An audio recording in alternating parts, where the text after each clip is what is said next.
Sujet important. Le féminisme est parfois épineux. Encore aujourd'hui, il arrive qu'un malaise palpable s'installe à l'antenne quand une célébrité est interrogée sur la cause.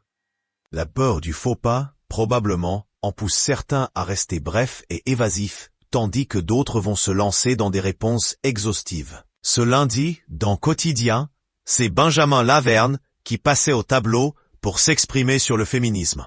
Cette fois, cependant, la question de Yann Barthès était prévisible, puisqu'il s'agit du sujet du nouveau film que l'acteur porte avec Léa Drucker, Le mélange des genres.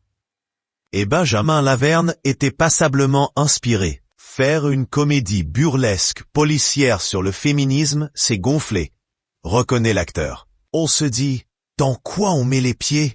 Parce que c'est un sujet grave, poursuit-il, avant de se lancer dans une longue description de son personnage. Se rendant compte de sa digression, Benjamin Laverne est finalement revenu à ses moutons. Votre question, Yann, c'était quoi? Puis de retenter une réponse? C'est un sujet brûlant, qui entraîne beaucoup de crispation, de douleur.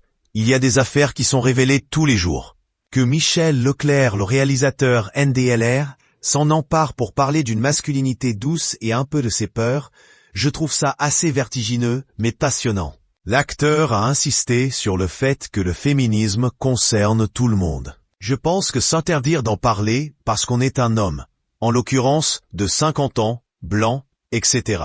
Je trouve ça un peu triste, avoue Benjamin Laverne.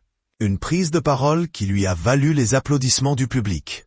Alors que l'abbé Pierre est accusé de violences sexuelles sur de nombreuses femmes, Benjamin Laverne, qui a incarné le prêtre à l'écran dans le biopic sorti en 2023, s'est dit effondré par ces révélations. Forcément, on ressent une grande trahison, une grande tristesse, confiait l'acteur sur France 2 en novembre dernier. De se dire qu'on est passé à côté de ça et qu'on ne l'a pas vu, eh bien, c'est ça qui est le plus terrible. Donc oui, il va falloir du temps pour s'en remettre.